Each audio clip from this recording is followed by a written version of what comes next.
like every third year or something. Yeah, I've had them where they nonstop, and other ones that don't.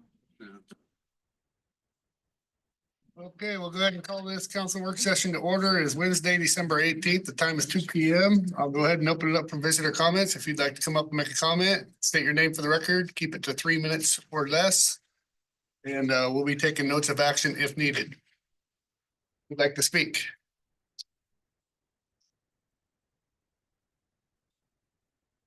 Mayor Scholl, councilors. My name is Steve Webb. I'm in my third week as acting superintendent of schools for St. Helens School District. I'm delighted to connect with you in person, to put a name to a face. Here's what I know about this community in 3 weeks. First, this community is passionate about children and families. Second, it cares deeply about the quality of their public schools, as evidenced by successive bond measures to build out the capital facility infrastructure in St. Helens School District. I'm here to commit to you and this community that we will endeavor to do our very best to resolve the crisis in front of us as a community around safety in our schools and in our classrooms. I've had an opportunity to meet with Mayor Scholl, Mayor-elect Massey, and Acting Chief of Police Hogue. And I look forward to the partnership that we can continue to advance to respond to the current matters at hand. I just wanted to have an opportunity to connect with each of you, to put a name and a face together. And I want to thank you for your service as elected officials in this community. And I look forward to having an opportunity to interact with you in the future. I want to wish you the happiest of holidays and Merry Christmas. Thank you.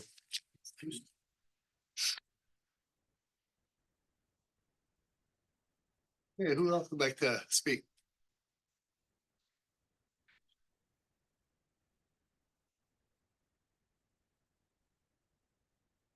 How are you? My name's Dave Lauritsen. I'm a resident of the community. I live in Warren, but I do own property down here and business that contributes to the tax base down here. I know you are all aware of the parking situation that we've been making a stink about over the last week or so. I'm trying to be very patient as the construction project has been a major disruption to the entire downtown for the last year. We understand that. But now that the city is not able to meet its end of year deadline that's been committed to us for quite a while, it's pretty frustrating to see that the parking is going to remain closed until some yet to be determined time. And, you know, I really hate to have to make a stink about it. I think the other issue that was brought up is a much bigger issue. And so I don't like to distract from that, but regardless, it's still an important issue. It's affecting all of downtown businesses. And we would really like to see the city take some action to get that street back open. You know, I have tried for several weeks to come to some resolution with the Public Works Director, who basically has said that he's not willing to do anything. Didn't get any response from City Council. So we took it to the public. And at that point, I did get a response from John Walsh saying that they would look into options. I have not heard anything back since then. So we put together a little petition online to see if this only matters to us or if it matters to the community as well. And we have got about 150 signatures. I guess we'll show up at the regular session this evening and we'll read those names off. But it's a big deal to us. You know, there's approximately 35 spaces down there at the end of South First Street. It's an approximation. I don't know, it could be a couple more, a couple less. You know, I'm just walking it off based on the average of other parking spaces in the downtown area. But that's the best average I can come up with. But as I started looking around downtown, I realized that there's actually a lot of parking that's lost. So we lost that whole strip in the middle of Strand across from City Hall. everywhere there's bump outs. We've lost some parking, not on every single corner, but there's a lot more than just 35 spaces that have been lost. And it's really impacting business. It's making it difficult for people to get down here. If any of you have read through any of the comments, you'll read a lot of comments that people just don't want to come downtown. And you know, to hear that the city wants to be tourist friendly, promote tourism, and then to see actions again and again from primarily the Public Works Department that kind of undermine that and show us exactly the opposite. It gets to be pretty frustrating. So I'm here to encourage you guys to consider doing anything you can to get that part of the street open. Okay. Thank you for listening.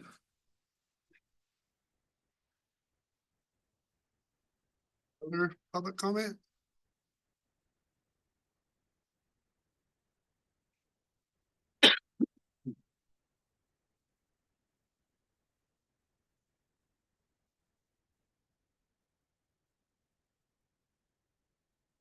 Topaz here. As I brought up a number of times, the recorded minutes, now we're going on 3 months, are not present for this meeting. And nothing will be approved because they're not being presented. All the other groups, library, planning commission have to turn in their minutes basically at the end of the meeting. We're going months. Going over the packet is going to be a presentation about the wonderfulness of the industrial possibilities of pushing St. Helens forward. It's an 88-page report. And it talks about all the good things. They mention all of our industrial property and that we are a gateway to the Columbia River. Unfortunately, they do not mention the fact that DEQ has basically closed down the waterfront by covering it with sand and charcoal, and cutting off the dock. So we've lost 2.5 miles roughly of waterfront. DEQ is also not removing any of the toxic soils. They're just covering it so you can't build on it. So much for all the industrial property. They also mention about the great possibilities of the veneer property, failing to mention that the surveys by Mole Forster were quite short, and as we're digging into it, we find it's quite contaminated. We have not gotten a straight answer. We are not having these different investigations connected with each other. Basically, we're being lied to, always in the good side. As you know, and it's quite aware, some of the same let's not tell the truth has been now showing up in our school system. Let's kind of start being honest and open and at least report accurately what's said in this room. Thank you. Steve? Who else would like to speak?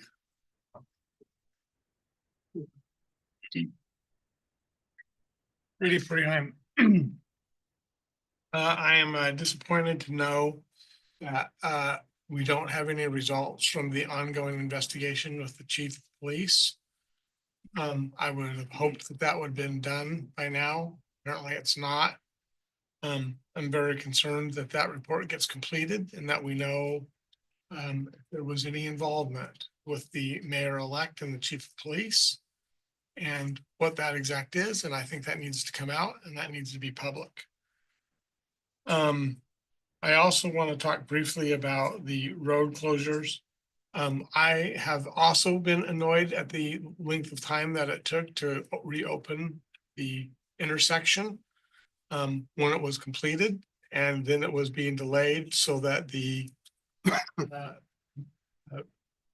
concrete, well, not the concrete, the granite could be put on the facing, which, you know, is decorative and it looks nice, but there was no need to keep the road open. Could have been open 2 weeks ago. And so I was in total agreement that that should have been done quicker. I am not in agreement that the road should be extended because there's a cost involved with that. And from what I understand, it's a significant cost, up to $500,000. The road, luckily, we found out, is needing another layer. Cause I thought this is the worst designed road ever because they have the sewage sticking up above the road and they have little berms around them. Like, oh, okay, there's supposed to be another layer. Now it makes sense. But to open the road beyond what was accessible before the construction began at a cost of $500,000, frankly, is just not worth it. And while I appreciate the parking issues, I think the costs of doing that exceed the benefit. There is parking now, great, more than there has been before, and I don't think it's worth the cost. Thanks.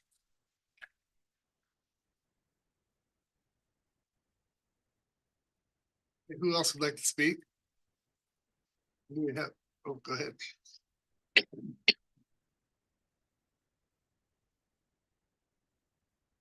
Gilbert, citizen. I would also like to speak to the investigation on the police chief. It was following an address to council that evening that Mayor Scholl got really upset. Rumor was that it was because of my address to council that chief is on leave. However, I know for a fact that's not the case. I would like to know too, why this is taking so long, because you promised 30 days. This is the era of being transparent, even when it's hard. So I think that we need to wrap up the investigation on the chief so we can get it out there and find out what happened. Thank you.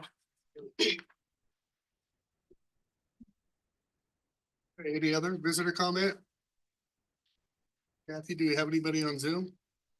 Nobody's raised their hand. If you're listening Zoom and you want to make a comment, please raise your hand. We'll give you about 30 seconds to find that button.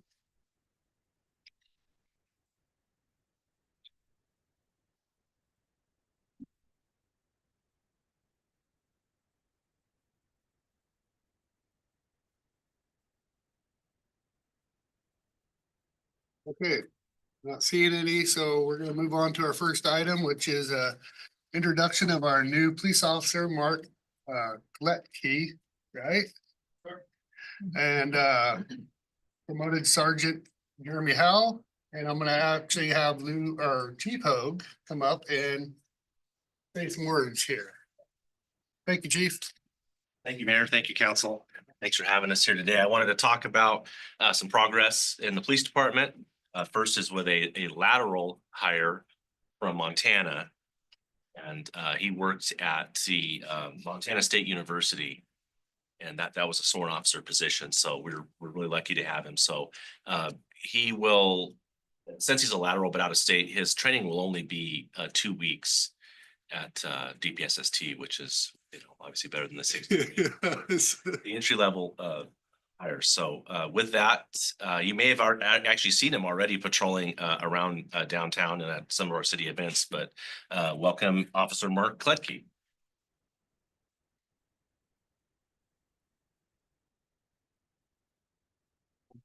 Welcome to St. Helens. Welcome. Thank you, Mayor. See you again. Thank you and welcome. Yes, sir. Welcome. Absolutely.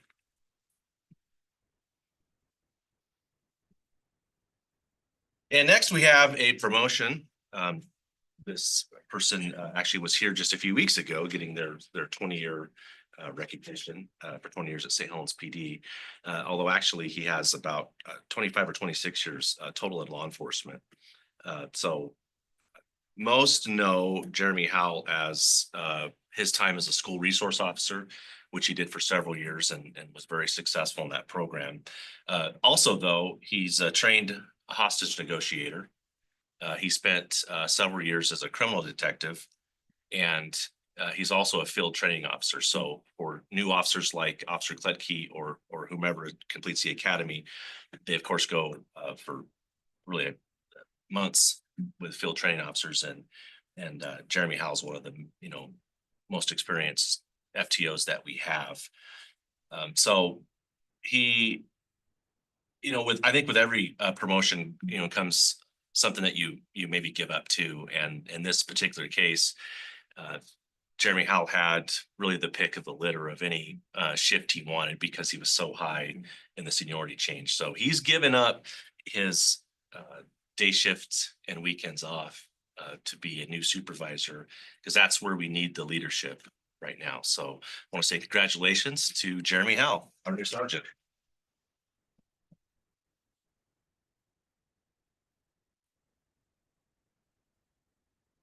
Thanks for your weekends.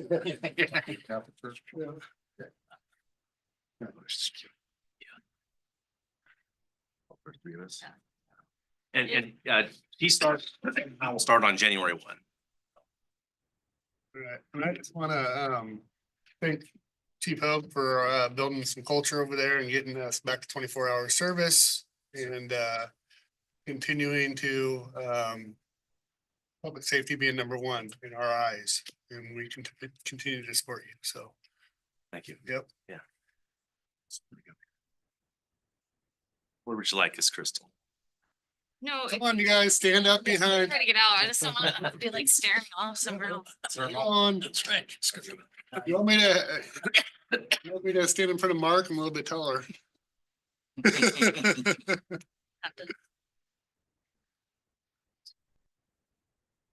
Or we could switch spots and it'll be like a before and after.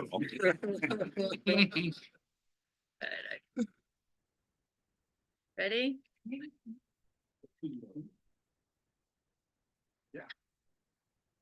Oh, well, let's go.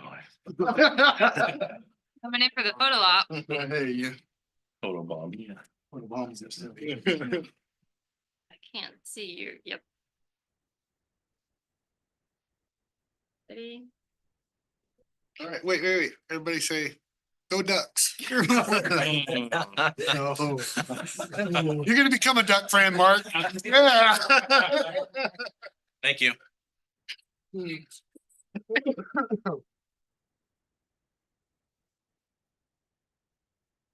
That's good stuff. So we're gonna go on to our next item. We're right on schedule. Perfect.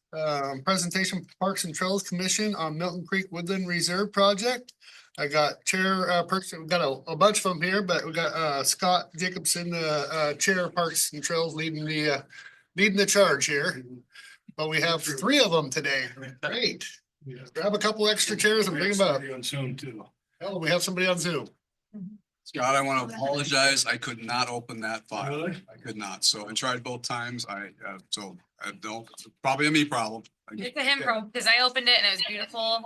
It's a me problem. Well, this is something that's near and dear to me as well, just so you guys know. I think I identified the park and took Belcher and a bunch of people down there a long time ago with Morton and myself, so. Yes. We're just wondering if we have Nick Helmick and Lucas Green online. Oh, Lucas. Hey, guys, you're live too. Nick and Marcus, No, Lucas. Lucas. We're close. Yeah, well, I'll tell you about him in just a second. I'm here to explain the Milton Creek Woodland Reserve Project. As you know, we have a number of commissioners here. I'll just introduce them real quickly. We have Nick Helmick online here, Jerry Belcher, Howard Blumenthal, and Dina Lathrop. We also have hopefully their newest potential member of the Parks and Trails, Lucas Green. He came in November and gave us a presentation, very impactful presentation on the ecology of the area. So we asked him on the spot if he could come and do his presentation. He also did all the photos on this, most of the photos. The good ones are his, the bad ones mine. And we also have from the port here. I'll explain that. We're trying to do a reserve that includes a reserve and a loop trail that includes both sides of Milton Creek. So he's here, even though our focus is on the city side of the property today. He's here just in case any of y'all have questions on any of the larger scope of it. So to give if we are on slide 1, next slide, please. The objectives, just to give you background and benefits and discuss next steps. Our goal here is actually for you to actually vote this evening to go ahead with the with the reserve. I know it sounds like a big ask, but I think in a minute I'll show you it's not that big of an ask, I don't think. Next slide, please. Little background, we have a trail along Milton Creek. Slide 3, please. On the master plan, it has identified a trail along Milton Creek, as I said. We've been working on this, well, the commission has been working on it for a number of years, but we've gained momentum in this last year. We formed a subcommittee and then decided that we should run it through the whole commission, pretty big size project. So that was part of the decision along with a number of other reasons. We also engaged the port to see if they're enthusiastic about the project, and they seem to be very enthusiastic. So that's where we're at with the background plus whatever's there. Next slide, please. Okay, you got it. As you, I mean, most of you guys end here in the Boise Park, so you all know about that. So it is, you know, quite forested back there. If you go even further back, it's even more impressive and unique. There is an existing trail, as you know, maybe know, that runs along there right now that's being utilized. Pretty much every time I go out there, there's somebody going up and down that trail.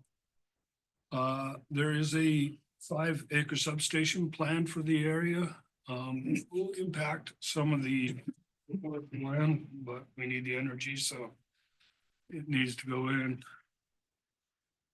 If you go to the next slide, please. This is the from the master plan showing the creek and the trail, and shows the riverfront walkway meeting the trail on the number 6, if you can see that. And there's another segment, number 7, that actually goes to McCormick Park that could link it. We'll all link down there to the riverfront anyway. Plus we have the Scappoose St. Helens Trail that's being studied, and that can easily be connected to this. We can go to the next one. This is the one that I was talking about that I'll explain in a minute why it's not that big of a mess. Most of the area that we're looking at here in the blue and the kind of yellowish is floodplain or wetlands. It's just so it's going to be restricted for development anyway. There is that bigger area in the green in the middle of the picture, but somewhat down below the middle of the picture.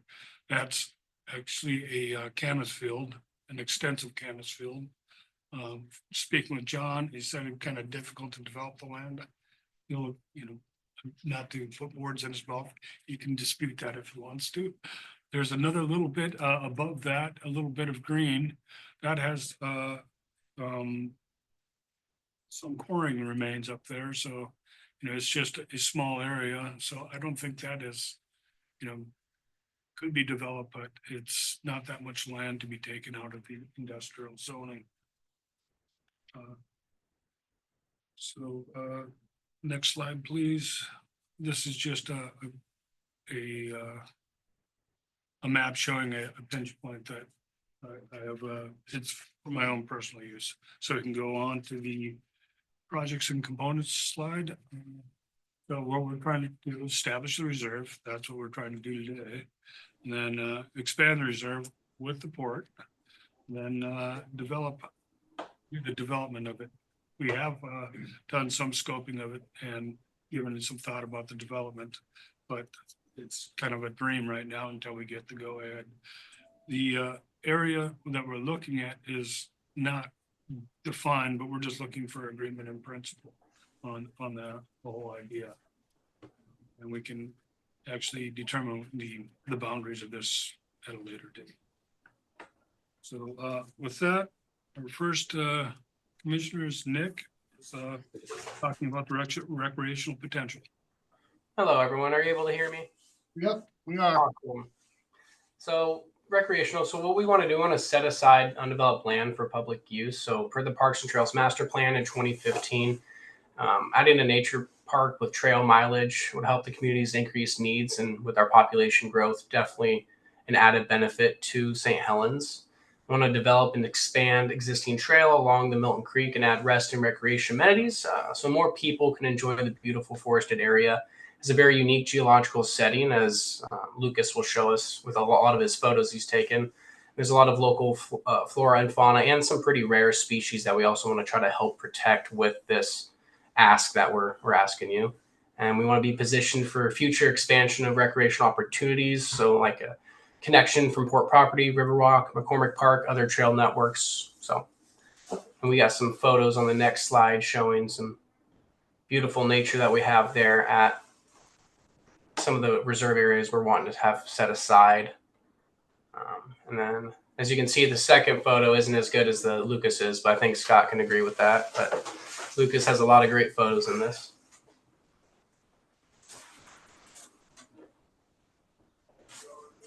The next one is Lucas, are you there? Hi, can you hear me? Yes, we can. All right. The city property boasts a wide array of biodiversity, including multiple acres of large camas meadows and vernal pools. These habitat types have been reduced by more than 98% since 1850 in the Willamette Valley. The intact habitat is occupied by multiple indicator species, such as Oregon fairy shrimp, bald eagles, migratory salmon runs, and beavers. There's an abundance of rare plant species with disjunct distributions that are present on the site, including 2 species found for the first time in Columbia County, Eryngium petiolatum, and a sphagnum moss, which is only the 3rd known location for the moss anywhere across the remaining habitats of the Willamette Valley. This site is extremely rare and unique and is worth preserving. Thank you. The photos here. The number, there's the canvas field here. Okay. Rubber Bella.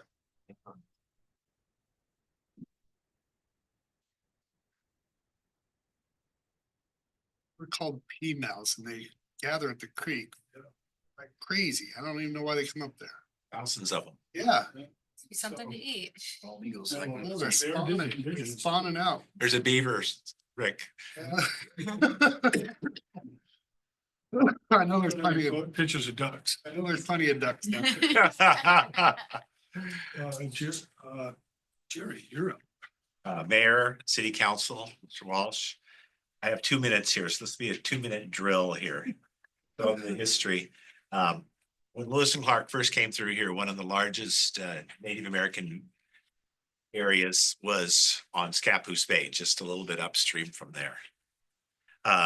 This particular part of Milton Creek has been relocated. This is not the original part from everything I've looked into. I don't know if I really agree with it, but they say it's true. So the original creek used to go down through Jackass Canyon, and the mouth of the creek was right there where St. Helens Marina is. And I know there was lots of artifacts found in that area at one time. So it's probably true. But this portion was relocated, and probably it was relocated because of the logging, because they used to have splash dams on the upper part. If you go way up there, you can still see where there's pylons in the creek, where they had splash dams in the very narrow canyon up there. In 1861 was when this was relocated. There was also a sawmill in this area. I'm not exactly sure. I've seen it on all maps.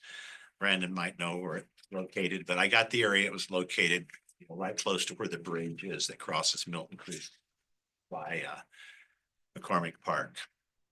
I haven't seen any indication of a sawmill there, so what's left. I know there was a sawmill way up in the valley up there, which you can find parts of.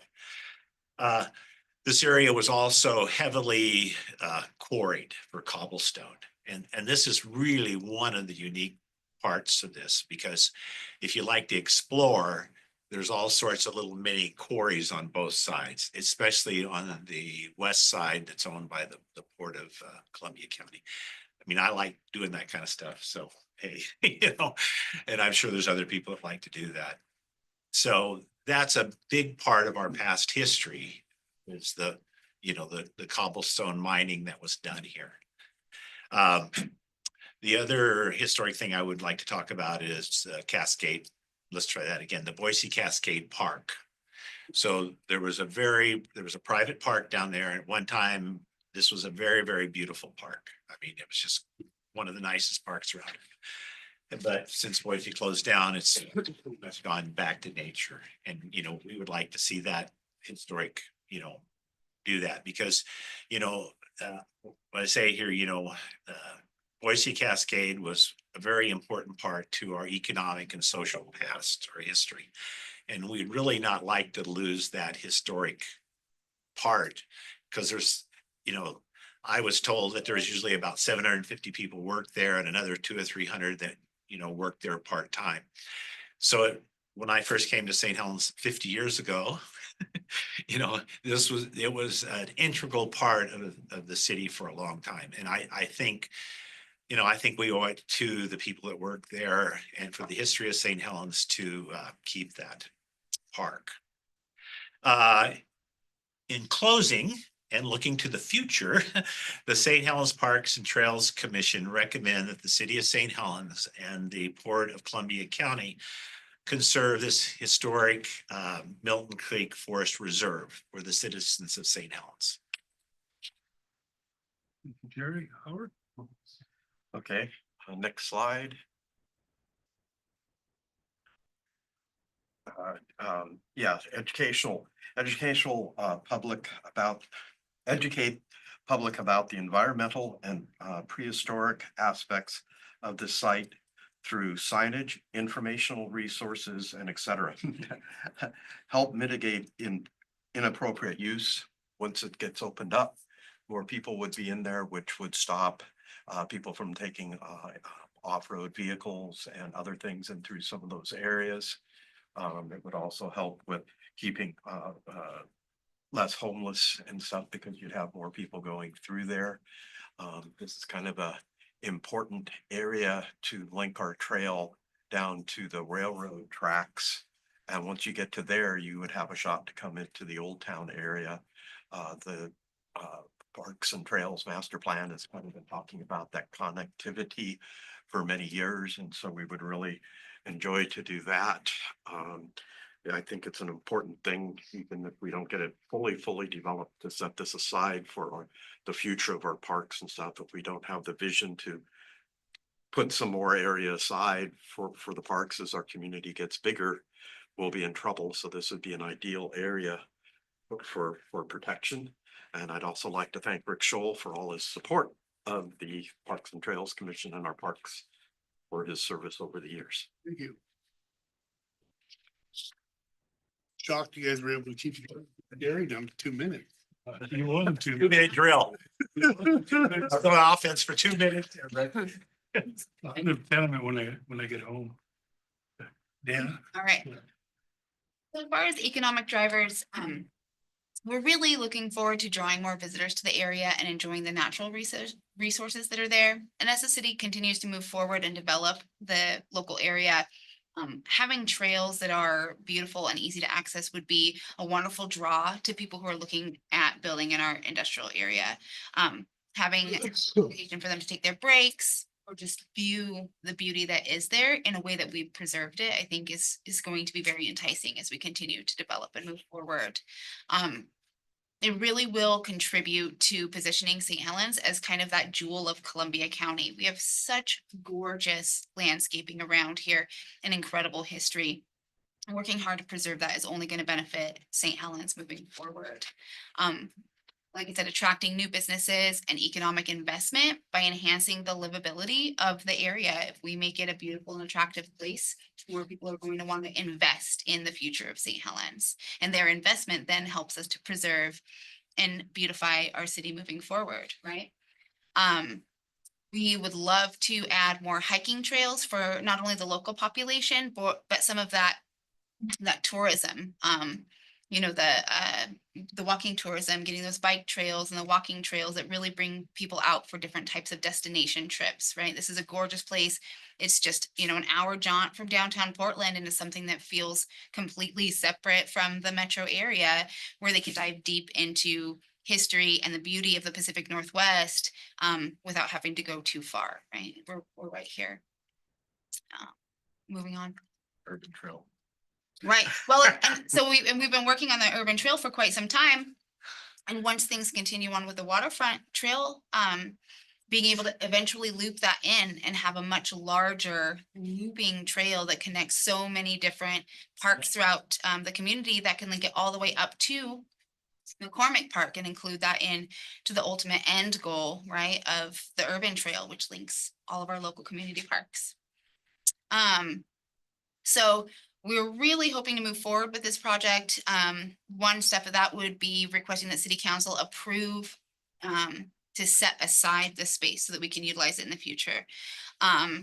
That would also include possible rezoning from industrial to, I believe it's public space. I may be quoting that wrong. Lands. Public lands. What that would do is that it would allow the space to be set aside and usable for this purpose without the risk of it being developed for industry. Again, as stated, the parts of that land that we're looking to include in this is already in the 100-year floodplain. It's very difficult to develop as is, would require a lot of investment on the city's behalf to even get it developed enough to build on there. And it's adjacent to the industrial. So again, we're actually adding value to the industrial properties because it would have a unique landscape that can be utilized for the staff, for breaks, for picnics, for, you know, enjoying the space of St. Helens without cutting into the potential industrial land. So a request for rezoning, and then ultimately, you know, allowing that to be reserve land rather than just unused public space. And then we will be continuing discussions with the port and incorporating their property into it, because it wouldn't just be the city side, right, on that side of Milton Creek. It would also include hopefully future trails on the port side so that you can enjoy both sides of the creek. And through discussions with the port, they very on board with this project. Very excited to see this happen because they understand the gravity of preserving the area and the potential like beautiful opportunities that can come from having public walking trails and who knows, you know, as we're able to move forward and see how the economic status of St. Helens goes within the next 5, 10, and 15 years, what we could eventually develop that space into, right? Right now, we're looking at first steps.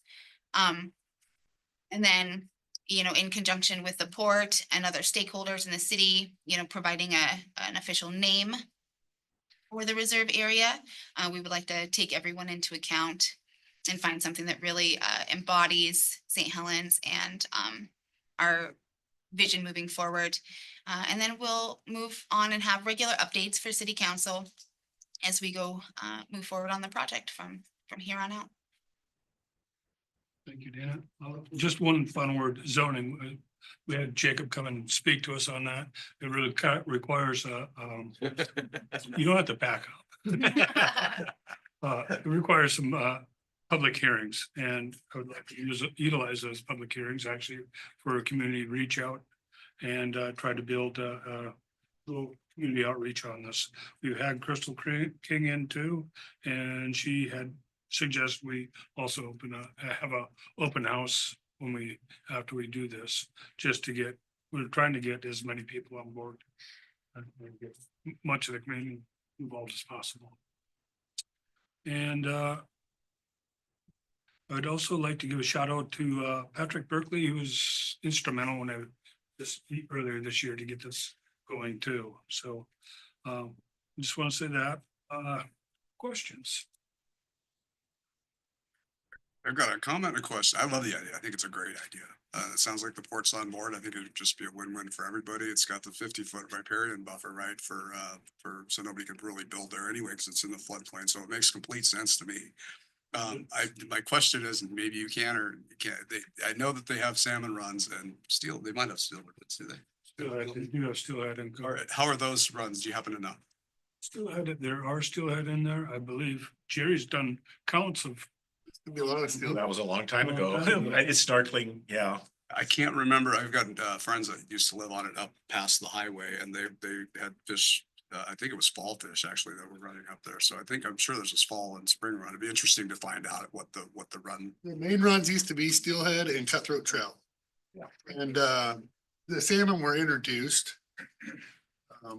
through hatcheries from the Webbers to the Parnells to tributaries that were off of So the Chinook are all hatchery fish. Coho. in Coho, yeah, Coho are all introduced, but they used to have a very significant steelhead run and cutthroat trout still do come up that. That'd be a cool thing that was something I would like you to think about. Yeah. I do have some historic records on the runs.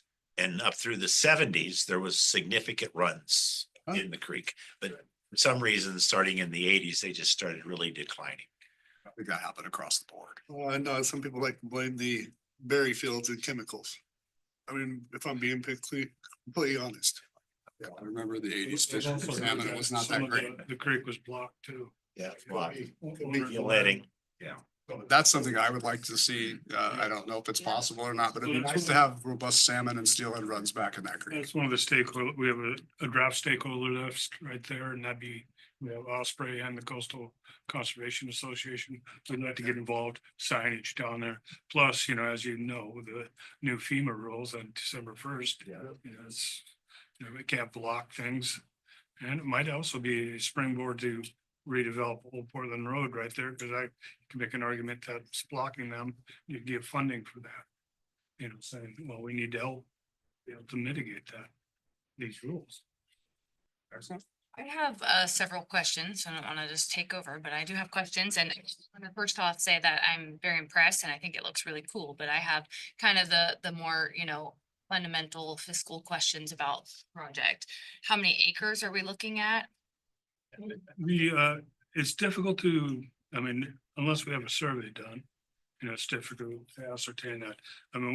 We've come up with 39 acres altogether. 39 acres? 39 acres altogether but we're not sure of that. Plus, we're taking out 5 acres for the end, at least for the power station.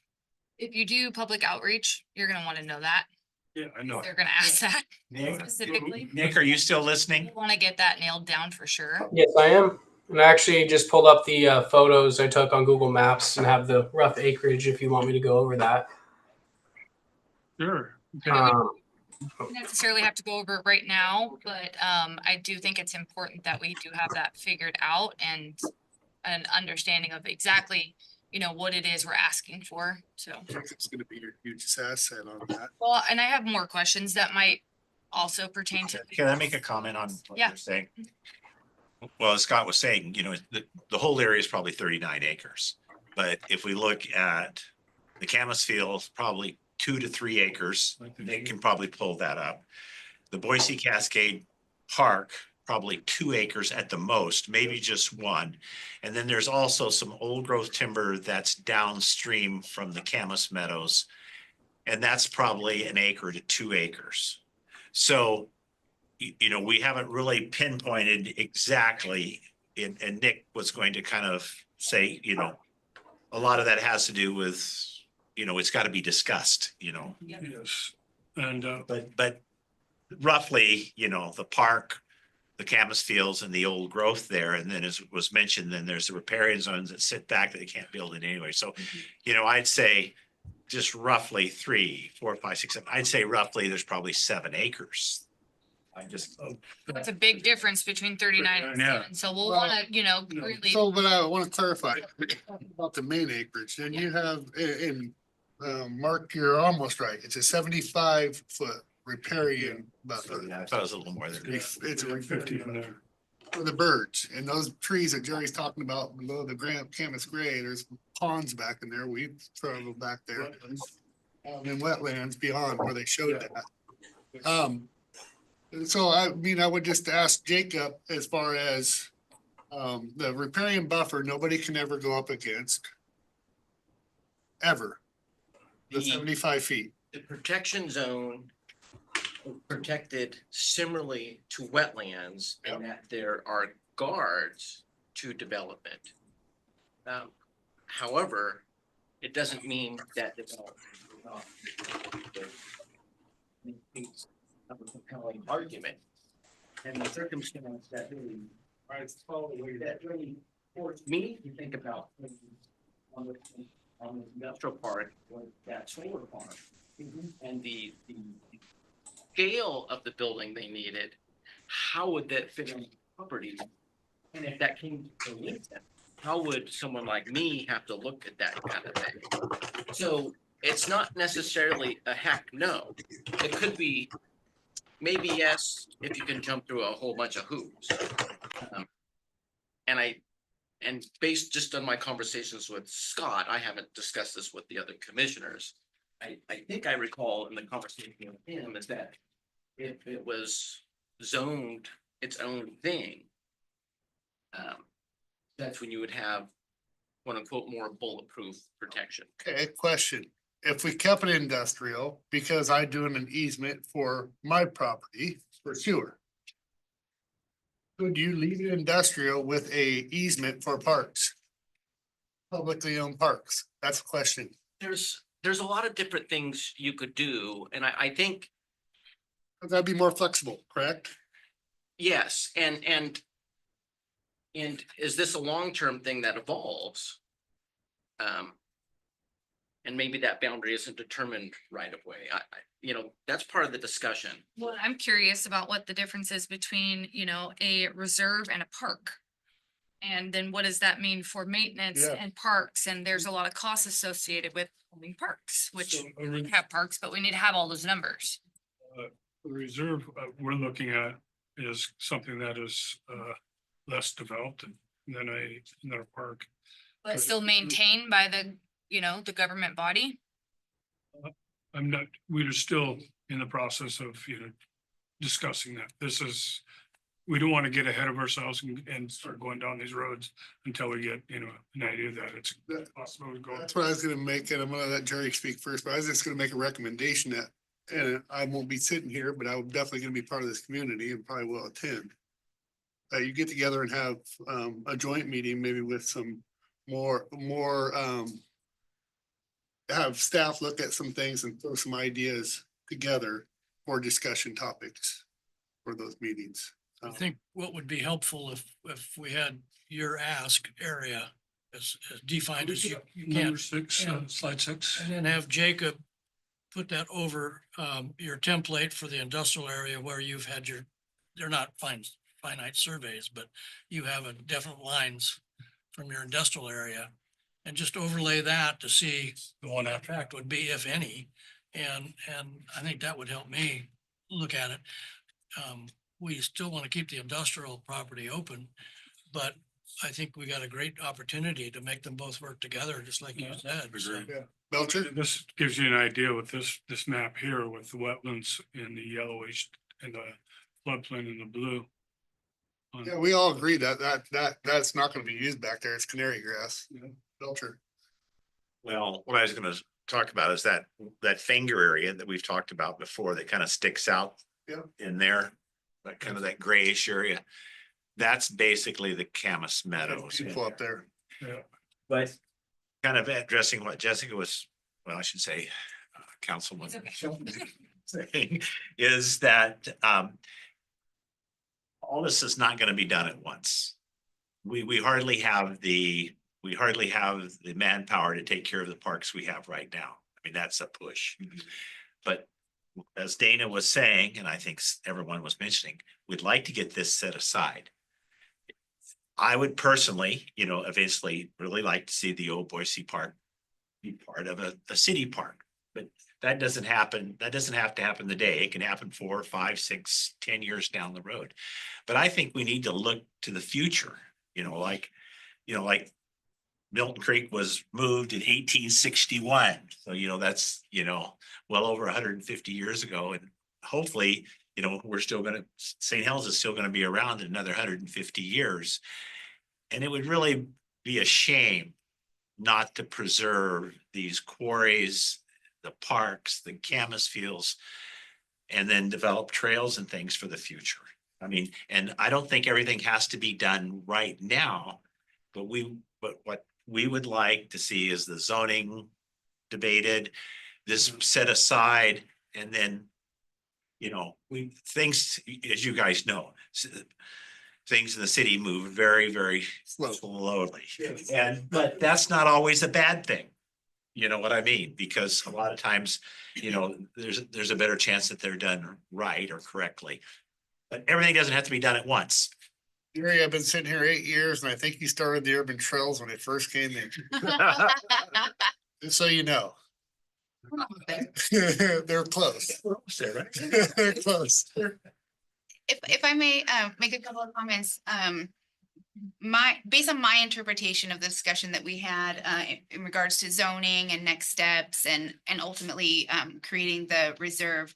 As you guys know, everything does move so slowly, and as a municipality, there's not an abundance of funds at this time to develop anything or to, to make improvements or to maintain trails or anything like that. So realistically, physically, we don't expect much changes for a period of time to come.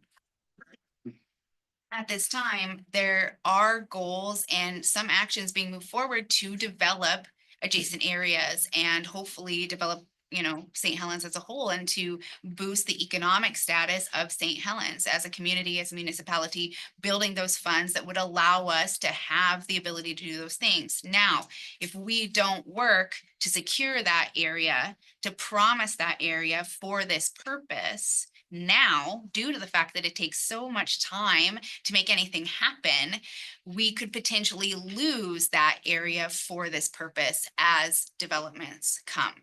And so, teaming up with the city now, looking at getting surveys done on exactly the square footage or, acreage that we're wanting to, creating those boundaries in agreement with the city, with the, Public Works, with, matching those zoning lines up to secure that space for future use. What that's going to do is allow us a little bit more time and allow the city more time, before we have to make physical next steps, right? Having those legal next steps and having that stuff laid out really just promises us the ability to move forward when everybody's able to move forward. Not doing so, I think, could be a potential loss to aspects of the project, right? So we really couldn't even make the reserve without promised land. I believe, is my personal opinion, but in discussions with the others, that rezoning to secure that, not as industrial, to a boundary that you all feel comfortable with, would allow us to take a few breaths and not feel so pressured, if we need more time to develop the reserve as would be required. It would also make it nice where, as you're developing the industrial area, as you're allowing people to come in and develop, they have clear boundaries of where they're going to be and what would be utilized as a future preserve. And as an asset for them too. And as an asset for them, right? And so with the rezoning, and correct me if I'm wrong, but it sounded like there would be an abundance of industrial zoning at this time, potentially. And so, considering the nature of the area, the fact that it is in the floodplain, the fact that a lot of it cannot be developed, I don't see why it wouldn't be a wise move to. The only reason would be for setback purposes. Setbacks, there's actually a number of reasons why, Dana. And I wonder, the city has always been looking at this chunk of property and know that it's beautiful and it could tie into McCormick Park, our biggest park. And how much area is there that you can be lost in a different world. We have also, when the police department's finally built, they'll come out of the Farah building, and we have a design for a actual mobile, a trailer park there for visitors into our area, such as fishermen. The port's boat launch is always completely full when it comes fishing season. As a matter of fact, it's still clear out. They have talked about an access road to their back property through this area. And potential, maybe eventually down the road of that being a boat launch. Maybe, but where I was going with that is the revenue to keep this park going is already in place with that, If I may, drawing that we already have, and we've already have a rendering of all the industrial property too. So also discuss the possibility on the port side that having more of a primitive campgrounds where people, aren't parked right next to each other. It's more like there are still 18 fire pits, old concrete from the Boise Cascade that are down there, which used to I'm be talking on the port side of the property Yeah. where you could have, space between these campsites. I mean, it gives more of a nature type of a feeling for it. So it's prime for that type of stuff. And I spoke with Marshall down at the Scappoose Bay campground there, and he said he thought he could manage it too. Well, I could recommend this to you guys to show up at the council meeting when they're getting ready to do their goal setting. To make sure that they put it on as one of their goals, and they can put them on a certain queue, whether it be high on priority, medium, or at least down low, and that it be on there.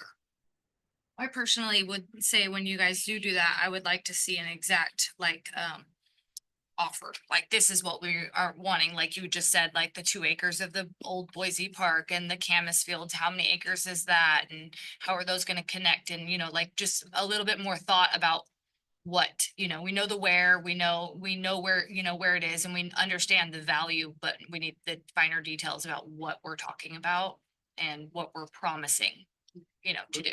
That would require input from you guys, because That's why I'm saying get it on the goal setting, because what it allows them to do once it's on there is when Jacob has free time, which isn't very often. He's able to go and start diving into those areas and doing some research and bringing information to the groups as a whole, like he does with our planning commission, our joint meetings. He doesn't have a lot of time, but if it's high on the priority and he has time, that's what he's going after. Because at this point, in order to give you guys like finite, exact acreages and lines of where the borders would be for the proposed preserve versus industrial lands, we would need a lot of cooperation in regards to what you guys have planned and just surveying the area. That's not something that I think we can do as a commission individually. It's going to need some joint effort there before we can give you that. Jacob's already got a wealth of information that is on hand that you can go to and look at. Get a resource. And everything. Absolutely. He's probably the first guy you gotta talk to. Yep. Cause then you're gonna find out a lot more. Don't look at me. just to let you know, I haven't. Oh, I know, I'm sure, I know you have, but there's more mapping and stuff. that you I can- don't feel comfortable trying to direct. So when Scott wanted this to go on the agenda, I absolutely was passionate about it too. When he said 20 minutes, I kind of chuckled because here we are about 45 minutes in, so. We asked for more. But it's good stuff. It sounds like there's a pathway forward. And we don't know what we don't know.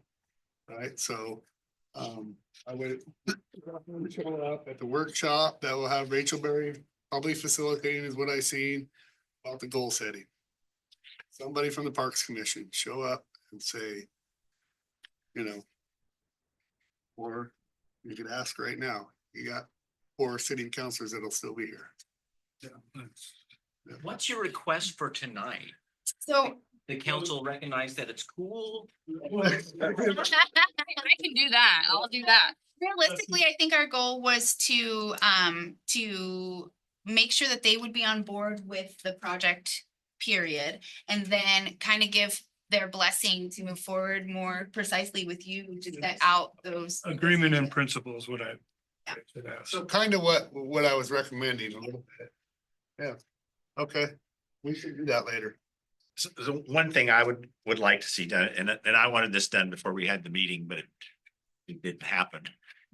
Is one thing, maybe Jacob can do this, is, look at the size of the Boise Park there. I didn't realize there were 16 fire pits there. Hey, that's impressive. But, look at the size that, look at the Camas Meadows, then there's a little area there between the Camas Meadows and that we would like to include to the trees, and just say how big those areas are, because once we have the 75-foot setback from the creek, we're pretty good on the city side with a 75-foot setback, except for the Boise Park, the Camas Meadows, and the old growth that's just south of there.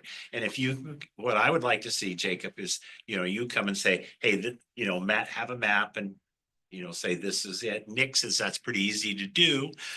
Not for me, but for people that know how to manipulate, and make maps. Yeah, I emailed that to you, Jerry and Scott.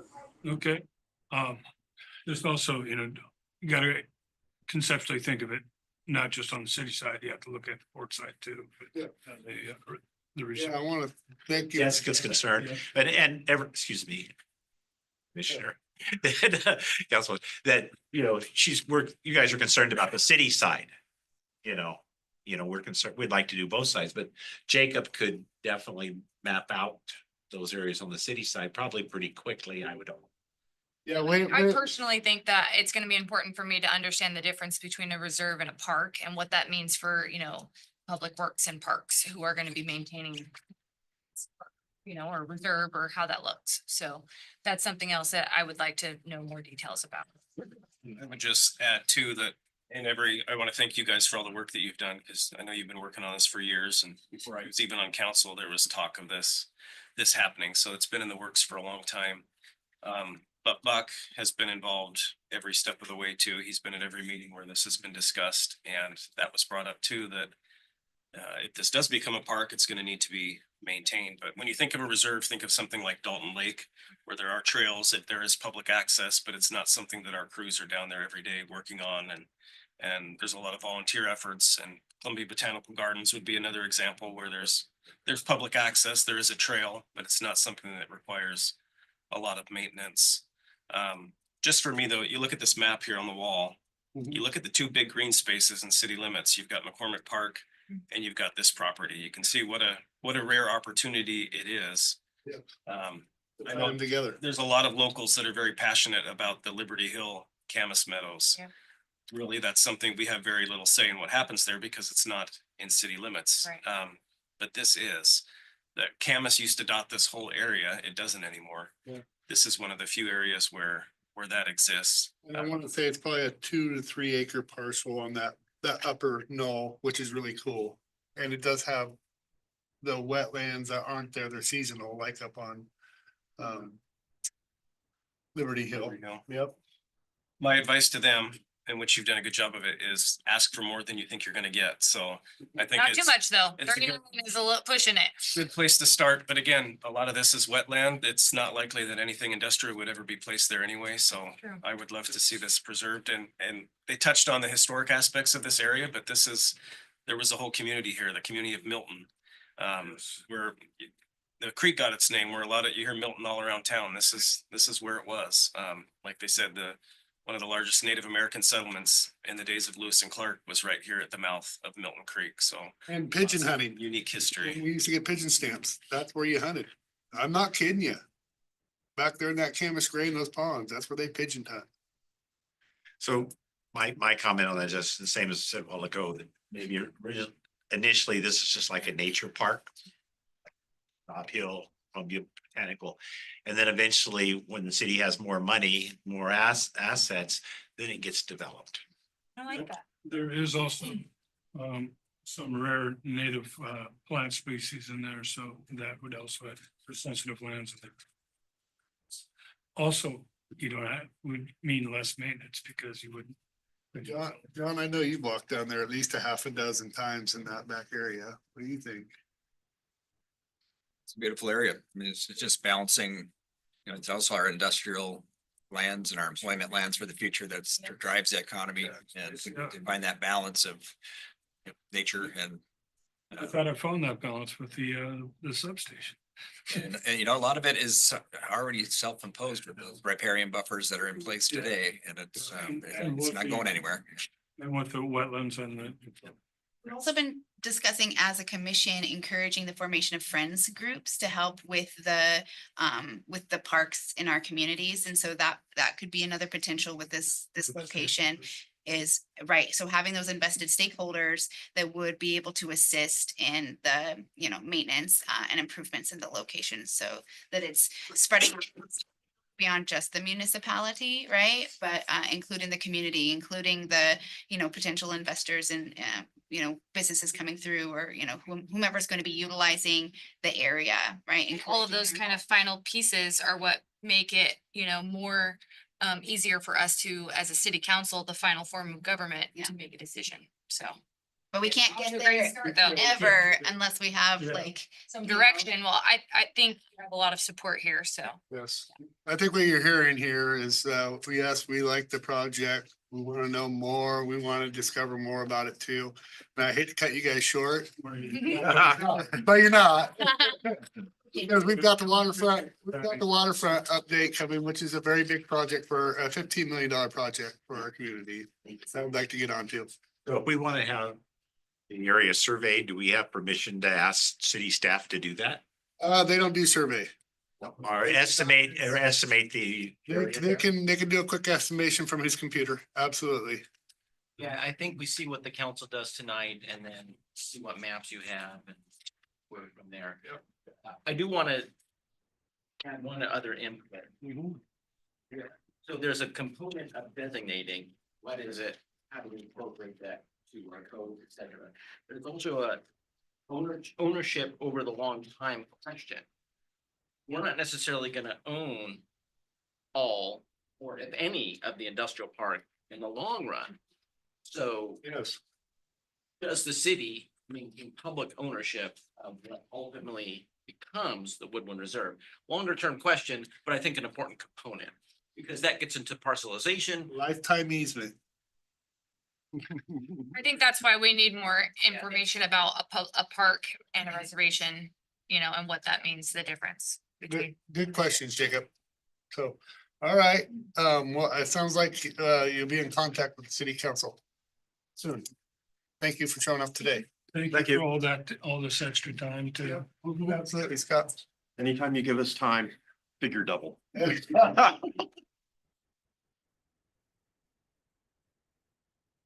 Yeah, I think we have Sharon coming down. Sharon's on Zoom, it's a question. Okay, Thank you. okay, we're gonna go ahead and, so do we have anybody else on Zoom, just Sharon? Okay, but we have a PowerPoint presentation, is that what we're going with? Okay. Next on our agenda is update, I could kick off.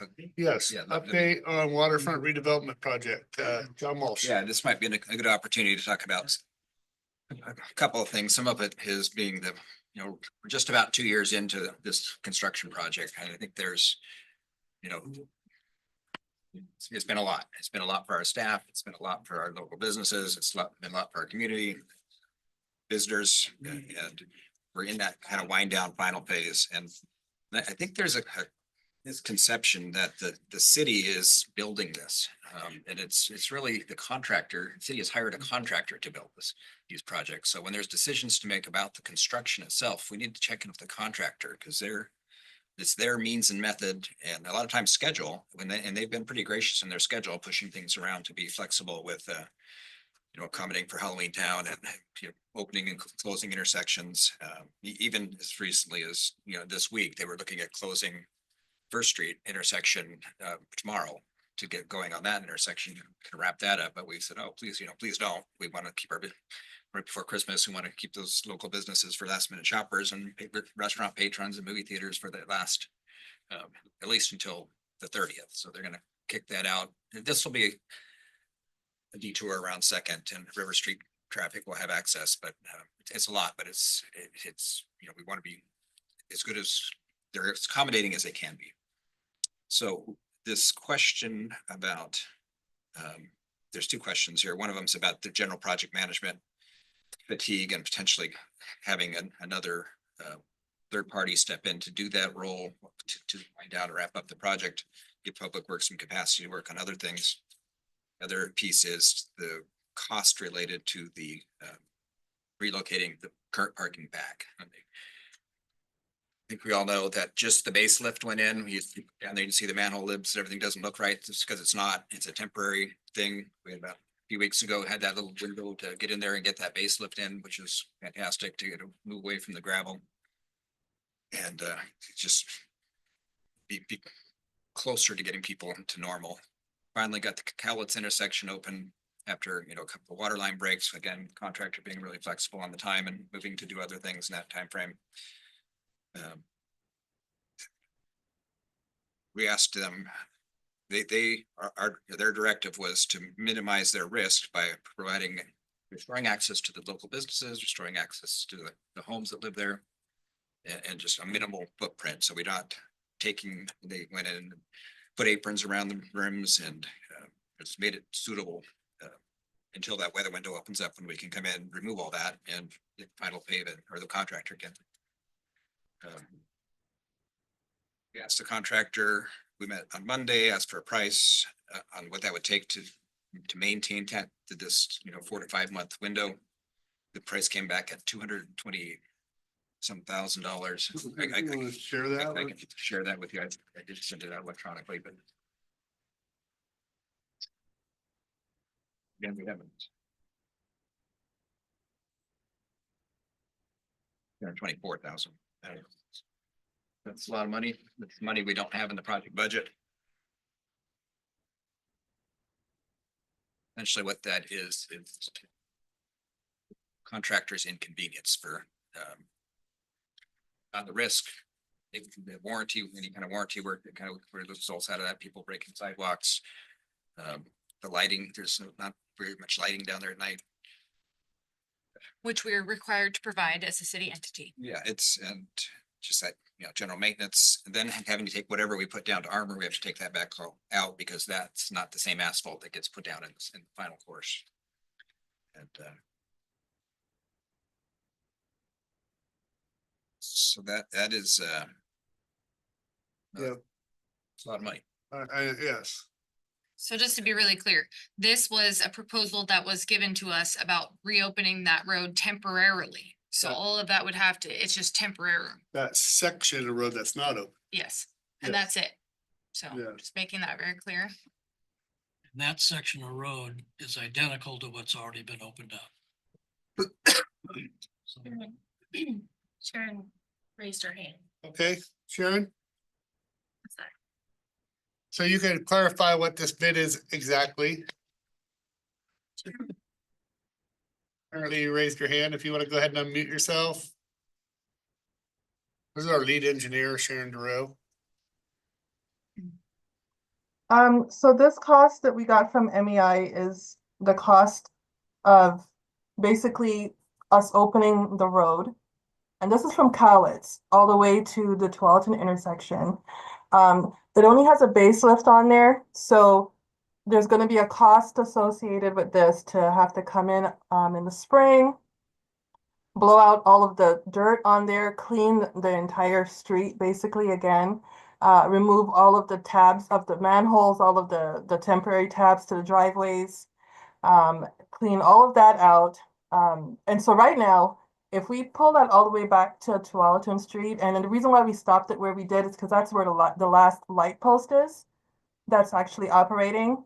The city would be at liability if we open up the rest of the street and not put the additional lighting in, because if a bicycle or someone hits that in the dark and they fall and they get injured, we're probably going to get sued because it's not safe. I mean, that's why we kept it closed. So that's what that cost is for the concrete repair. So it's a pretty sizable chunk. And like John said, this is not in the project budget. So this would be a change order to do this additional cost if we do open up the rest of the road. Sharon, am I correct in what I understand to be that the road was already extended an extra 40 feet past where it previously ended. It's extended 40 feet past the Crooked Creek Brewery's property line. Which is how much more footage? It's not more footage, but it's beyond their property line. It's beyond their property line. So There used to be a gate there for the Vernier property. the gate used to be a little bit further back than that. So the gate, They're towards the brewery. No. No. no, so back towards the veneer plant, closer to the Tualatin Stairs, but not quite that far. And there was a gate there. Yeah. Well, the light post, is a big one, and probably there's still work, like as far as pulling poles, right? That is still has to be done. The poles still have to be done. We still have some work to do on the stairs, all of the railings. We still have work to do on the south swale. So basically that whole area back there is still considered MEI's construction site. That's kind of where still their trucks are coming in and out of. That's where their construction entrance coming into Strand and out to do their work. They still actively use that back there. Now's an opportunity to ask Sharon anything that you need to ask about the project, because we're probably gonna get bombarded again later. So my question is, I really wasn't aware that we were extending the project out. I feel like it hasn't been something that's really been talked about. It was like, okay, by the new year, things should be wrapped up. So what are we projecting now for completion date? So right now we have 3 contracts on the amendment. This is for the very large one, the P525, the intersection, this First and St. Helens intersection. And we have it on the agenda for this evening to extend to June 30th, 2025. Our substantial completion will most likely be a month before that, so we'll probably be wrapped up by May. We had to give them that window for paving and striping. We can't do that type of work during the rain. The pavement has to be dry, so we still have to give them that window for that. And in terms of the fact that we were planning on completing everything in December, it just wasn't possible. We had too many delays. There was very long lead times on certain items for the pump station that when we got them, they weren't wrong or they were broken, and it just takes a long time. And there was nothing we could do with the pavement on that First Street until we got that pump station up and running, which thankfully we have. And then of course we had the 2 failed valves at the First Street Cowlitz intersection, which was completely unplanned for, and that kind of pushed our paving window back 2 weeks, which kind of really put a delay on there. So, you know, it is construction. I know it's inconvenient for people, but this is not an unusual circumstance. What else did we have on? I know there was 2 of them. What was the other one for tonight? And then I have another question after you answer. I think there was 2 on our agenda tonight, right? There's 2, and then the third one is the OTAC, who's our design engineer on this project. So their contract was also ending on the 31st. So we also have their contract on the agenda to get extended as well. Okay, so, but I do want to kind of give a shout out to you as an engineer and Mohammed for being the project managers. This is not in the scope of work for a city public works director is to do big projects like this. Their scope of work is the day-to-day operations. It's very difficult when you excel at that and you have done this basically free of charge to the city, even as employees, it's not in your scope of work. I want to recognize you guys for all your hard effort. I know that Sharon, you're meeting with these people daily. Alex is, Mohammed is. You're also dealing with emails of people who are upset about construction going on down here, which isn't your scope of work. Your scope of work is the day-to-day operations of making sure that the storm, sewer, and water are delivered to the houses and businesses, and that our roads are safe to travel and our sidewalks are safe to travel.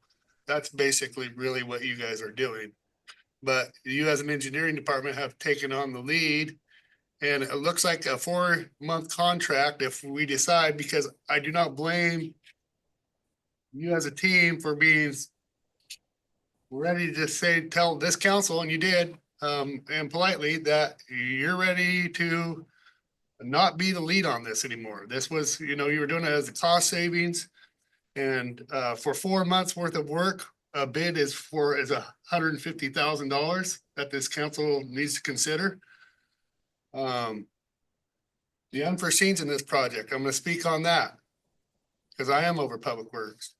We've had an oil tank, unforeseen, half underneath the Arcadia Tavern or hotel, half in the sidewalk. Had to stop production. A magnolia tree. We were potentially, if we damaged it in any way, shape or form on the corner there of Cowlitz and First, we were threatened to be sued. We had to stop, we had to redesign, we had to go on the fly. We had Northwest Natural hold us up through this process. They were slow in getting to their stuff done, especially on that intersection in particular. We've had a water line break. That was not us. We've had 2 valves that were needing replaced. Unbeknownst to us, the one failed, and so we had to go back another day and do that. And there was one other thing that I'm missing. Undergrounding. Oh, Huge one. the lift station not coming on with operations, and when it did, there was an oversight that was by the contractor. So that was a delay of 2 weeks too. So between all those, there's been 3 months of delays, I guarantee you. You can look at the timelines. There is a schedule that will show all that. So pretty much we're kind of on schedule if everything went according to plan. But in a perfect world, in a project this size, which has never been done even by a private sector in this community. $15 million project, complex undergrounding, re-tearing out sidewalks, putting them back to spec by engineered OTAC is the designer, not the city. MEI is the contractor, not the city. The city just has oversight in final product, pretty much. I just want to give you guys kudos for all your work that you have done, particularly the engineering team. So, Mayor Show.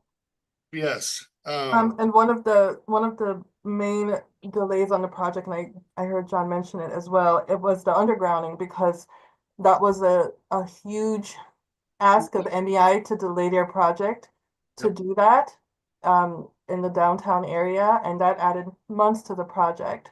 And it was definitely not a foreseen delay, but we added it. They were really great to work with about that.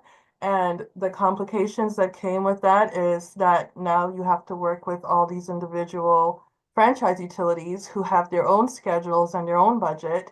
And then we have to allow them time to schedule their work to come in and to do their work. And so as long as, yeah, and then so like what you said with Northwest Natural, I mean, on Strand, we could have gotten Strand done a lot sooner, but then when we started digging it up, Northwest Natural's gas line, which was located, but the depth wasn't correct, was basically going to be in our road section. So we had to wait months for them to come in and to do that work. So it's just part of the project, yeah. Yeah, and on telecommunications, there was one that's not really serving our area, but has the right to reserve out here that we as a city council had to adopt something to give you guys teeth to say, get it done. Right. I forget what that was. It was the Lumen. Yeah, yes, it was Lumen, and we had to actually physically adopt something in our council meeting in order to allow you guys to do your job. Right. Yeah, so. I just want to make one final comment on that too, and just let Sharon and Mohammed and the city staff that have been working diligently on this know that I also think that they are phenomenal at their jobs, and that they were giving an almost impossible task, wear this hat and run their regular hats as well. And I, for the record, will tell you, I still believe from the very beginning, we should have had a project manager dedicated to that position so that our city staff weren't being attacked about projects that were delayed and things like that. So just, that's my final say about that from the very beginning. And I feel bad that, you know, they've been treated so horribly by the citizens of St. Helens after they have, you know, dedicated a lot of their time and their careers to our city. And a lot of them are, you know, have just amazing, experience in their fields and are some of the best. So I feel horribly that they've had to deal with the repercussions of this project when it should have been somebody else. It should have been a different entity running the project, especially one of this scope. As we've mentioned several times, this is the biggest project we've ever seen in our city. We should have handled it better from a project management stance. So sorry, Sharon. One quick question, Sharon. I just want clarification. I think I know the answer, but what you have opened up on First Street, that is completed, correct? The No, paving it's not. done? Are you talking about on First Street between Cowlitz and basically going toward the Crooked Creek Brewery? Is that the Yes. section you're asking about? Yes, Yes, that's what he's talking about. No, that's still just a baselet. okay. And that's the same as the extension that you don't want to open, correct? Correct. My view is, on that, it's the same situation as what's already open. And I see a lot of figures here, which are allowances, and any contractor will put allowances on something to best case scenario, worst case scenario. But what could be done, could be simple. Contractor's never gonna give you a cheap price or anything like that. I see lighting could be done. And manholes could be taken care of without any asphalt. They make temporary rubber things for that to put around them. You pull them back up when you're ready to do that. There might be some repairs or something, but no more than what's already open. So I think this has got blown up into a bigger problem.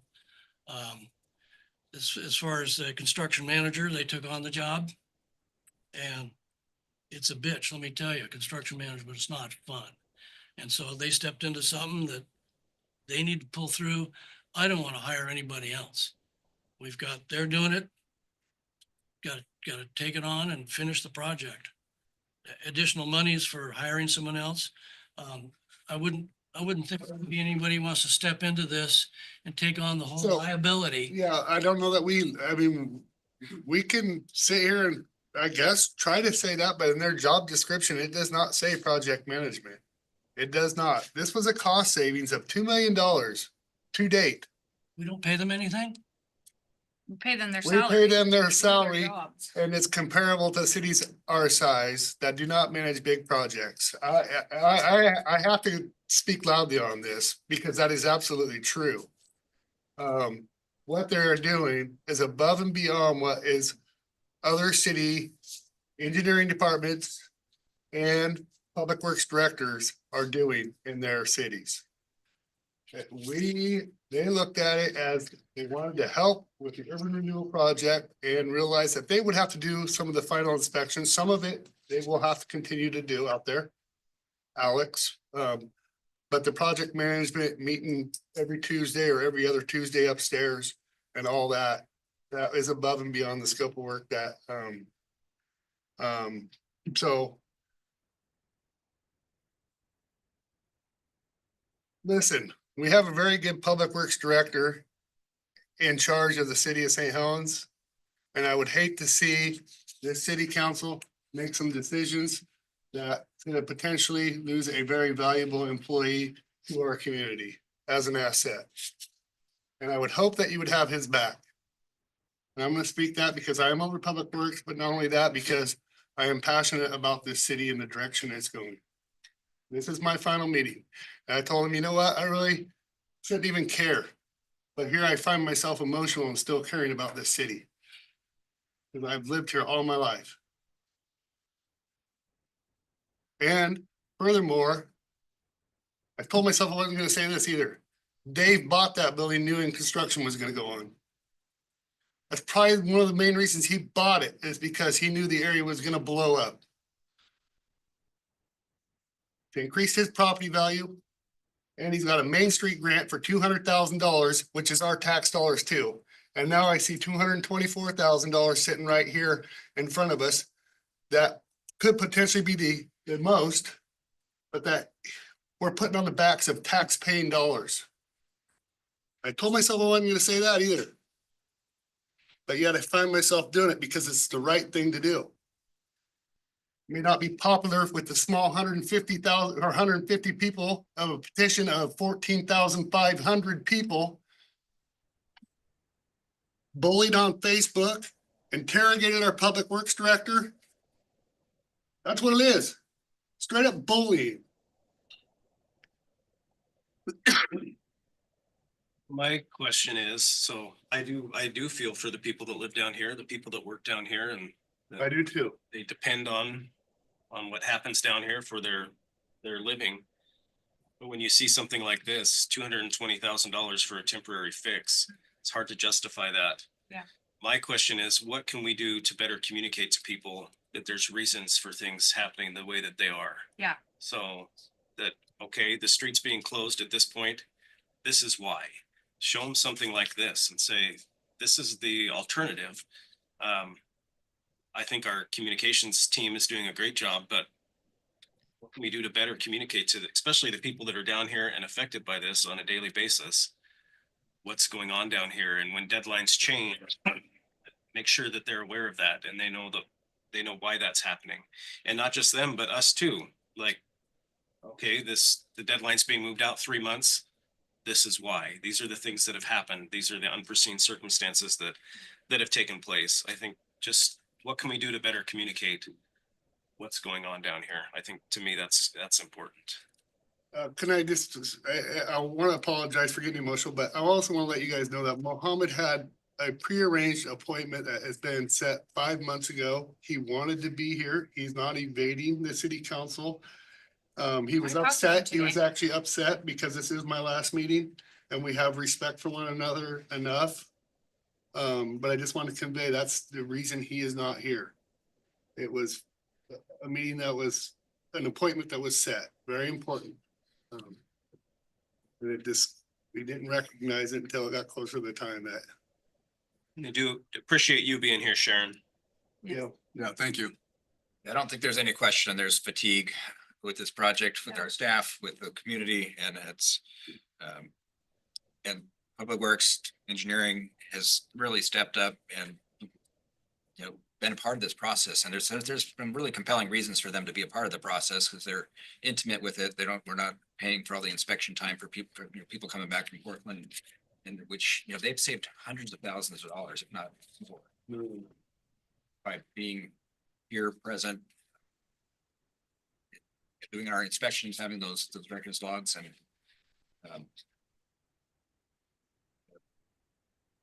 it's just, we're almost there. We're 85% complete. It's all coming together, just about there. But, we could, as some compromise, look at just moving the fence back a little bit, might be if it's 20, 30 feet to get another couple, 3 or 4 spaces, not having to mess with manholes or anything like that. There is one that's right behind it. That's what I wanted to ask Sharon, if about that. Sharon's opinion, is there any wiggle room there? Could we move it to the next manhole? Is there enough lighting there? Or in your opinion, is there any room to adjust that? $30,000 in here for Might be AC around the manholes. she may not have heard you too, Sharon. Brendan had a question about asking just for a little wiggle room on the parking down there. I did hear the question. Okay. So I can take a look at it this evening. We would have to make sure that it's properly lit, and we could probably move it back just shy of in front of the next manhole, which might give a couple of feet. Yeah, I would not advise to open It up. won't be 30, it won't be 35 spaces. It'll be maybe 2 spaces to 4 spaces more. That's correct. Okay, I just want to make sure that we're all on the same page because it seems like there's definitely been a lot of communication. And that way the whole city council has exactly what we're talking about on here. Right. And Because- I also want to say that when we make a decision, as engineers here, we're not making arbitrary decisions to just close roads. We're looking at our fiscal responsibility, the project budget, we're looking at public safety. And so we are responsible for this, and we look at a lot of things when we make that decision with the contractor. And so a lot of people I know don't understand that. And I understand why people are upset, but we have to look at that responsibility. We have to look at liability for the city when we close streets or open streets. And so that is all taken into consideration on this. And I do appreciate everyone's support, and I will definitely pass it on to the engineering staff. Okay, any other questions for Sharon? It's mainly on the project and any questions, especially on our agenda tonight. One thing, Sharon, while you're here, so could you just briefly touch on the latest on the First and St. Helens intersection? What's next steps there? What's going on? So we just started up there again. So what they're doing right now, it's they're running some more conduit for some lighting. So we won't really get into the real meat of this until, of course, after the new year. And John mentioned, of course, that we won't close that street until the 30th, and it's definitely going to be a little bit more dynamic with the traffic control there, depending on what they're doing. Once they get to where we're putting down concrete and the intersection, we will have to close that road and route people probably through the city public parking lot. So yeah, that one's coming along. All of the undergrounding there has been completed. I think we're just waiting for Lumen, which of course that might take a while. Waiting for Lumen to get their stuff off the line. And so once they're done and we can pull the rest of the poles, then that one should go fairly quickly is our plan. Okay, Thank you. all right. Thank you, Sharon. And we're gonna go on to our next item on our agenda, which is consideration of application from Kaylin Cassidy of the Columbia County Spotlight to qualify as representatives of news media to attend council executive session. Okay, she obviously works for the Spotlight. And by ORS, we are bound to allow that to happen. And she provided the required documentation. Yep. So for me, it's pretty cut and dry. She provided her credentials and provided the paperwork that we requested. I know at one time we had a discussion that there was a provision we could request only that those media representatives be allowed in person and not on Zoom. Yeah. I don't know if that's still something we could look into. I would be more comfortable with that. Agree with Brendan. She provided what we've asked, so I think it's good to me. The only time she would not be, the only time that she would be allowed to go on Zoom is if the meeting was just Zoom. Yes. So I agree with Brandon. If all the credentials are there and she appears in person, then But she still has to have the ability to show herself. Yes. Because we have had that issue with Scott Yes. before. He's Scott. And he wasn't able to, and it was like.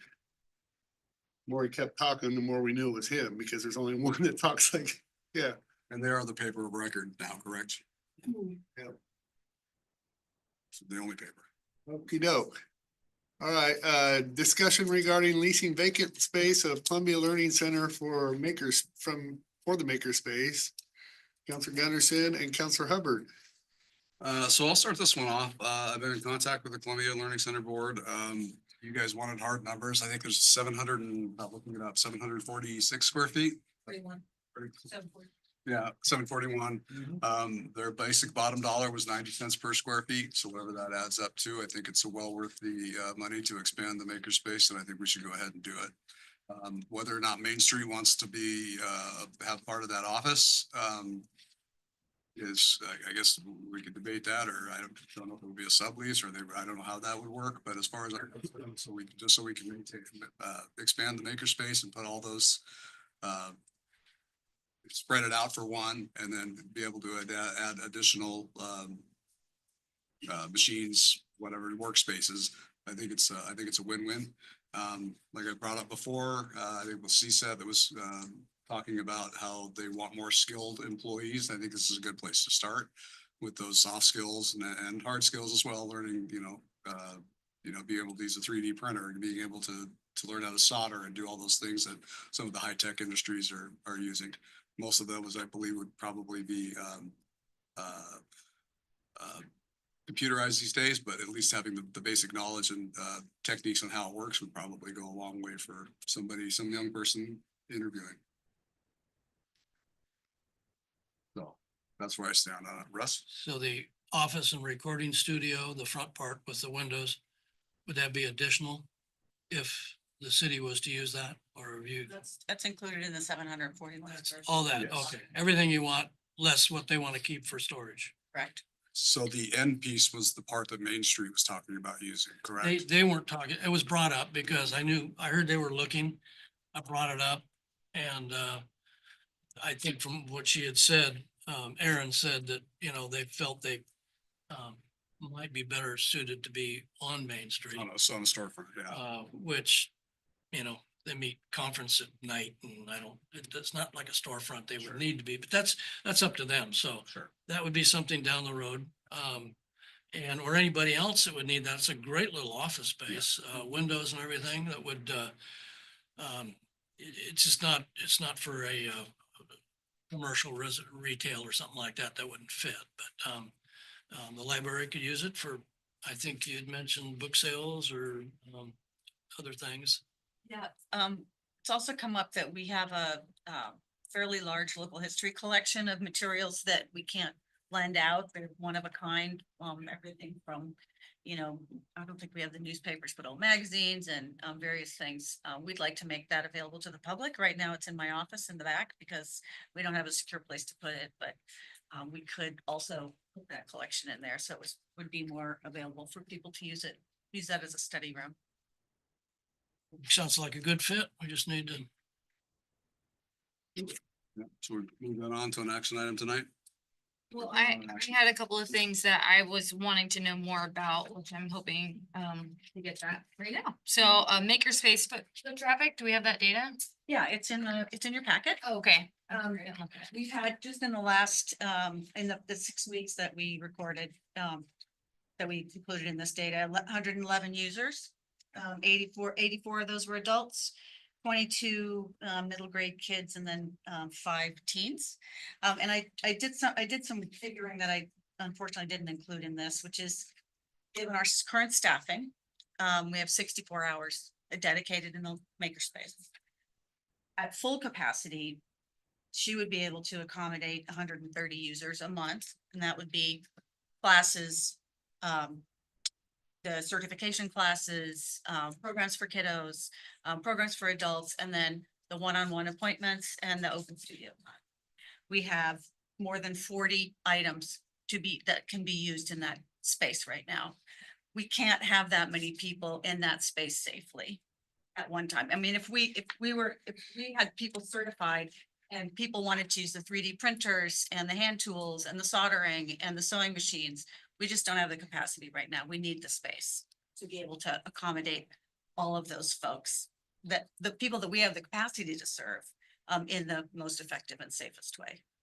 And Suzanne, just for clarification, when you say certified, it means that they're okay to work on their own, right? They've been checked out on the other equipment. They can come in, they can use it, book a time or whatever, use it when they want to, and then, and they're just cleared for that. Exactly, yeah. So some of the more complicated equipment, and the laser cutter and some soldering, some of those things where we need to make sure people know what the safety rules are and have some experience using it before they can use it on their own. So that's the certification classes that I'm. And did you have any thoughts on programs that might offset some of the costs that maybe we could charge for? Yeah, so, Sean and I had a good conversation. You prompted that conversation. And I think the bottom line is, given the physical space we have and the staffing we have, and the administrative costs, the number of people in the classes, it would be onerous, I think, for the administrative. It doesn't necessarily make sense to spend the time that it would take to provide that administrative support for the number of people that we could fit in this space. I mean, we're talking about a program that we can do 12 kiddos, we can do 6 to 8 adults, depending on what the materials are. Even with the extended space? Yeah. The extended space. Okay. It's, yeah. Yep. So I just want the people that are listening and maybe not understand, because there might be a few that watch, maybe. But this is the building is owned by the Columbia Learning Center, Correct. The Columbia, which is not the St. Helens Public Library. that's correct. It is a nonprofit that was created by Marion Christensen, Her mom. mother, yes. And funded and wanted to build this building and give it to the city to use. As long as it was being used as a library in X amount of years, eventually the city will obtain ownership of the building. But to assure that there was oversight and she was not just giving her money away, she drew this up this particular way. That's why we're having to pay rent for the extra space here. So I just want people to know that why are we even talking about this city building? Because it's not a city building. It was, the city property was, the property was provided by the city, but the building was, it's the Columbia Learning Foundation. And it does get donated back to the city and Yeah, 2035, yeah. the other thing I think is worth noting is that the Columbia Learning Foundation Center or whatever, they do the Chance to Become scholarships for Columbia County. So they're handing out scholarships to the high school students. Big fundraiser. Yeah, there's, I I went to one, yeah, I went to the one in Scout or Skate Helens, I'm sorry, and I forget how many we gave out, but it's substantial help for some of these kids. And they've proven themselves and they've proven that they've worked hard to get that and they're vetted through the process. So it's pretty cool to see. I just wanted to clarify in case somebody was watching, going, what the heck, why is this such a big discussion? Thank you for that. Yeah. So would we like to make it an action item for tonight? Ready, you're ready. Yeah. to- And that will read how, that we're coming up with the We funding. didn't make a motion, yeah, yep. But you had mentioned you wanted to wait till next budget cycle or something. But you're satisfied with the number. Yeah, I think Suzanne did a lot of research and she really came up with the, then at the budget cycle, that is the process of the organic budget cycle and committee is that they can change things. So it very well could be changed.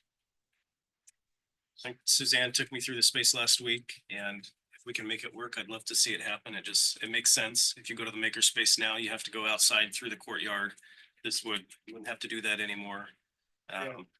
There's a lot of really cool stuff in there that there's just, like I said, not enough storage and not enough space to utilize everything. But we keep hearing from people, we need more things for our kids to do in this community, and this is one of those places they can go. And if we can make it more accessible and more user friendly, I would love to see it happen. Have fun learning about something. Yeah. Okay. Review proposed provision of job description, City Administrator John Walsh. All right, thank you, Mayor. So there's several job descriptions here today. Take a look at. I'll start with the communications officer. This hasn't been looked at for a very long time. It used to be that communications officer was a part-time person, and it was administration and community development support as well. So we all know that, Crystal's full-time and we have Cameron helping on a part-time basis. And this just cleans it up that it's those duties that she hasn't done for a long time and pulls it out of that job description and makes it all 100% about the communications. And we all know that what a wonderful job she does. So scroll down a little faster here.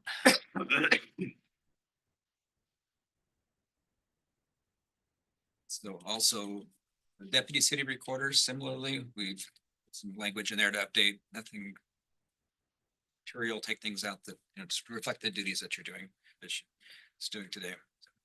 And I can get it, if you want to get into the details, I'm sure you probably looked through this already. But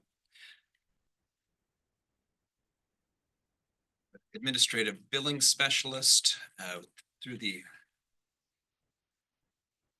historically, we've had one administrative person and cover a committee assignment. And in the past, those were specifically named assignments. So we're taking, instead of Arts and Cultural Commission, which we haven't been using, we're just taking that part of it out so that they can be assigned to whichever community we have that needs, like we currently need somebody for Parks and Trails, Planning Commission with Christina's. And so they'll have some ability to float, flex, and be more responsive with that.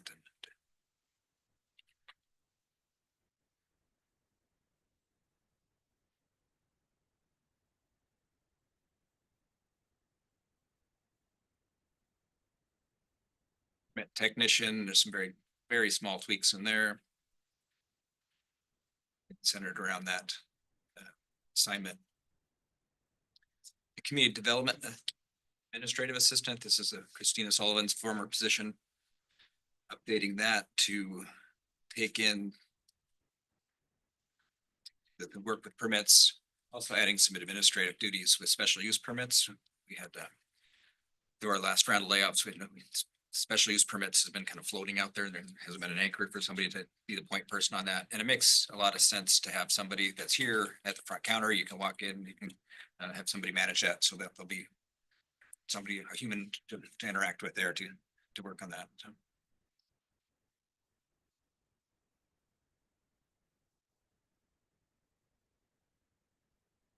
That's it.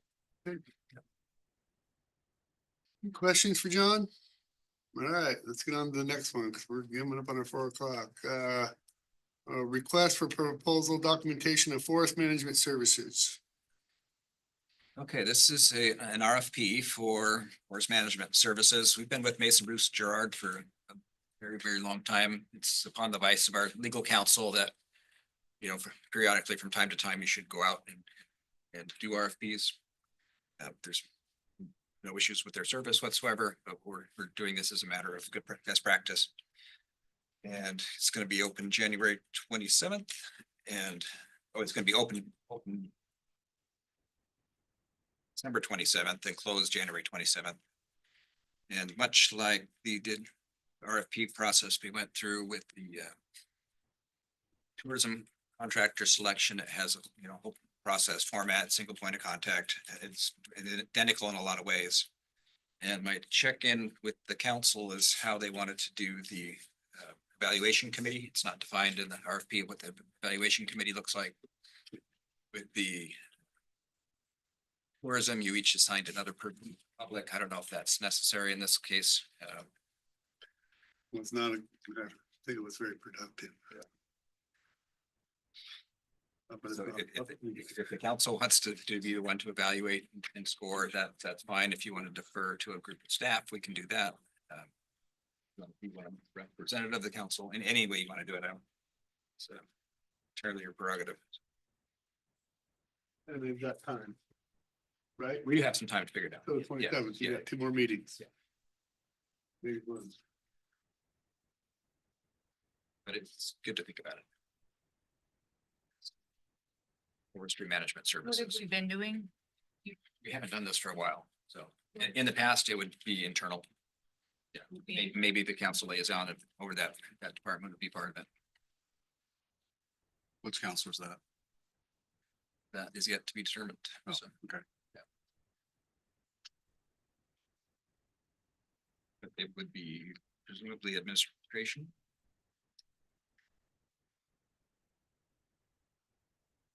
Well, you helped me gain some time there, so I appreciate that. Not a lot, but we're moving on to our next one, which is review draft amendment, library board. Suzanne Bishop. Very quick. Okay.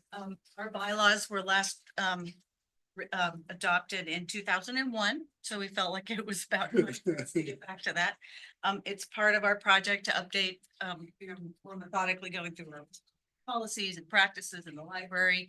You saw the circulation policy update a couple of months ago or a month ago. This is the next step, which is the bylaws.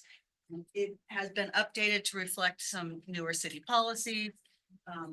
We've added we've noted a couple of things, minor things, like right now we don't have a past chair responsibility, but we've left that in the bylaws, changing information. The board, you'll see that the board duties and powers have changed in minor ways. And then we did add our philosophy and principles that the board uses to support the library. And then we added a couple of policies into that list that the board uses to guide them, like the makerspace policy and some of those other functional things. So otherwise, it's a standard bylaws that any board would use, Robert's Rules of Order, et cetera, to guide their practice. Thank you. That was fast. All right, city administrator report, John Walsh. Thank you, Mayor. Yep.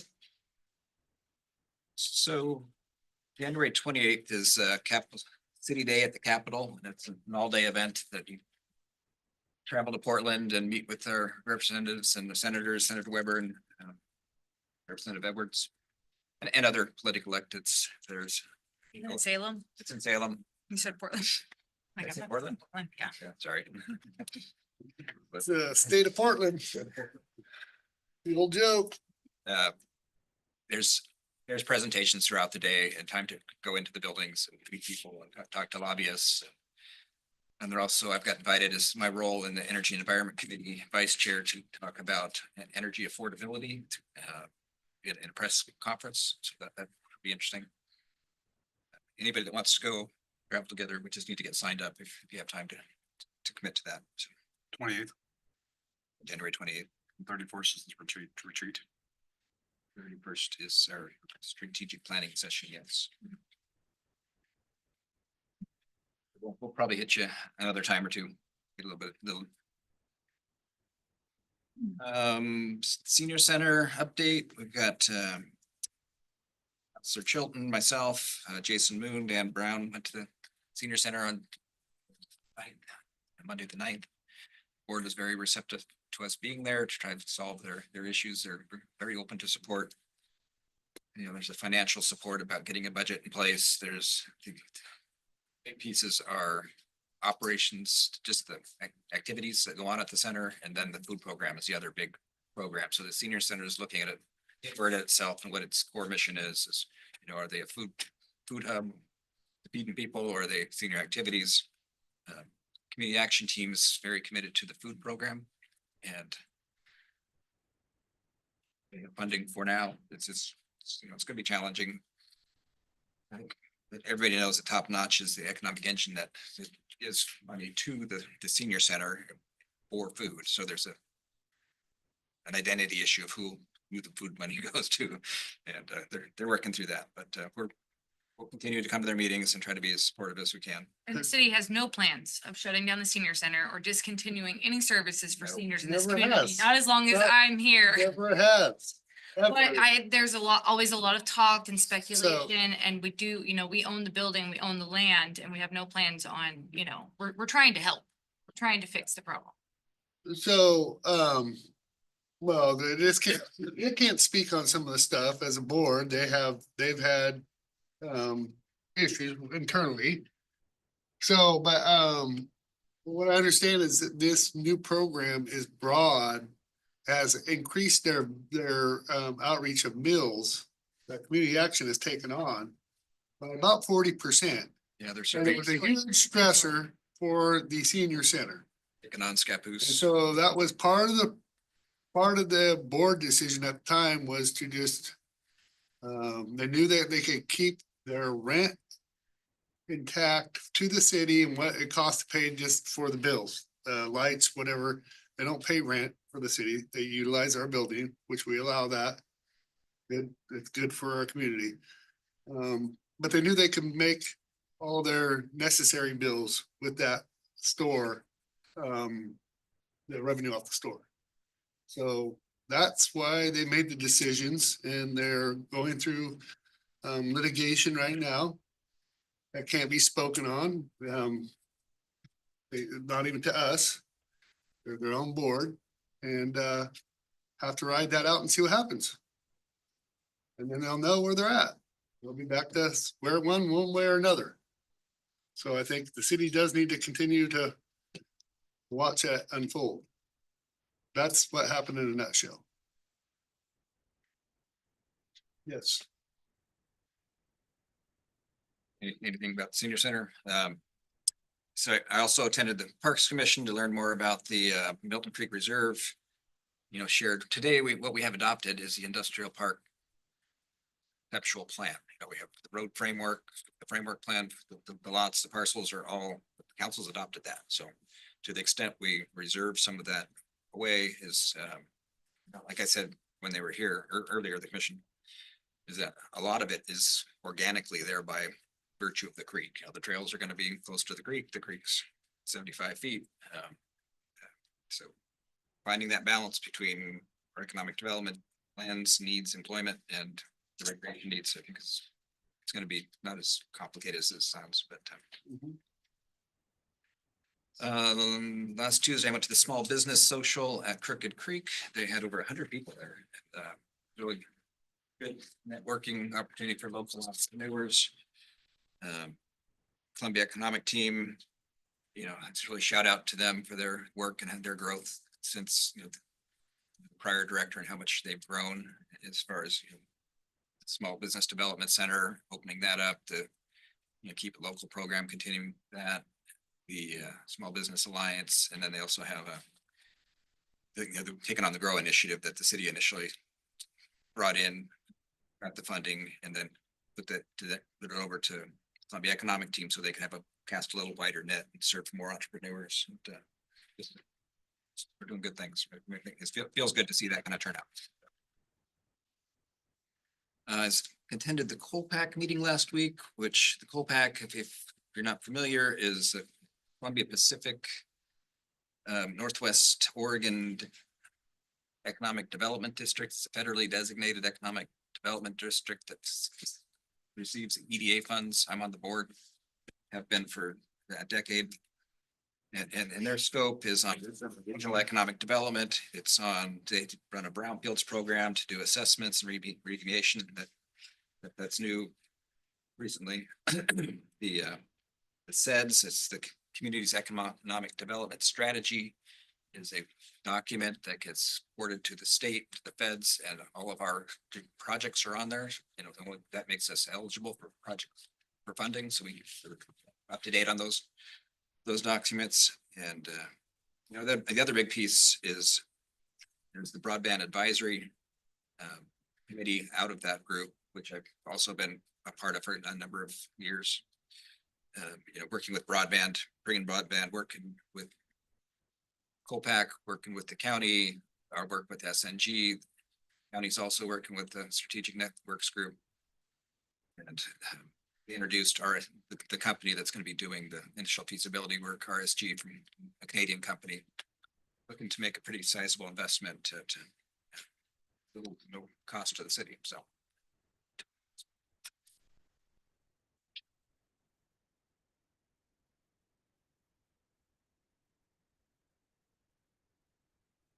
The joint meeting between the Planning Commission and the City Council to discuss the economic opportunities analysis. I found that, you know, very valuable. That's the first one of those types of activities since I've been at St. Helens that I wasn't directly involved with, if not leading. Send off to Dan Carey for his years of service on the Planning Commission was really nice to see him and thank him for his commitment to the city. Christmas ships, really well. The lights are beautiful. Santa was great. The music was wonderful. That's what's here. Decorations. Yeah, but we're the remnant of the Santa studio here. This, you know, the portable stage is a little glimpse of what we might need to look at as far as down for 13 nights this summer, because we're not going to have a full stage down there yet. But it was really nice, and I had the opportunity to go out on the Christmas ships and go around here, look back at the shore. There's so many people on the shore looking back, and then go down to Columbia City, do a couple loops, and same thing. All the windows are lit up. Everybody's looking, and then they go down all the way to the RV park on the Washington side there, and they're lighting out fireworks and honking their horns, and it's kind of fun. But when you turn around and look back, you can, that many miles away, you can see all the lights from the plaza right here, and it was really kind of really moving. It looked fantastic. Project Arcadia is, you know, they're chugging along. I got a notice today that they're putting roofs on the buildings. They're still pursuing their environmental indemnity, which is taking some time. You know, this seems, you know, very committed. We've been working with DEQ and their quality permit people that we kept that permit active in an idle status, so we didn't lose the vesting, so that made it really challenging for them to start back up. The DEQ people are really excited about the opportunity for their get paper back going, which is positive. We are too. Correctly, they're about ready to start up on the machines soon. Yeah, they're working on it. Same with Millard. The Millard Road property sale is making progress. I talked to the prospective owner yesterday. They've they're doing their traffic analysis, the wetland investigations complete, which resulted in a redesign of the plat. So it'll be a few less lots potentially, but we should see some product for the planning commission's consideration. And the goalposts or the milestone for city getting paid is preliminary plat approval. So once it gets in here through the process, once it's approved, the city gets paid for the lots. So and how many buildable lots there are.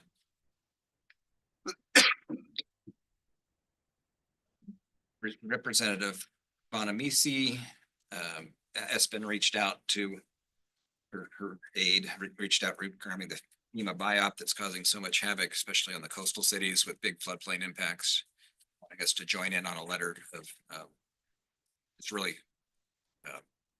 pushing back on FEMA and this litigation that cities are having to impose these regulations that are really very, very challenging, if not possible to really comply with. So working with Rachel on our community survey, which is open now. It'll be going through the 21st of February or through January, excuse me. You'll see some prompts on it on our website, prompts in the media. That will be done in time for your council strategic planning on the 31st.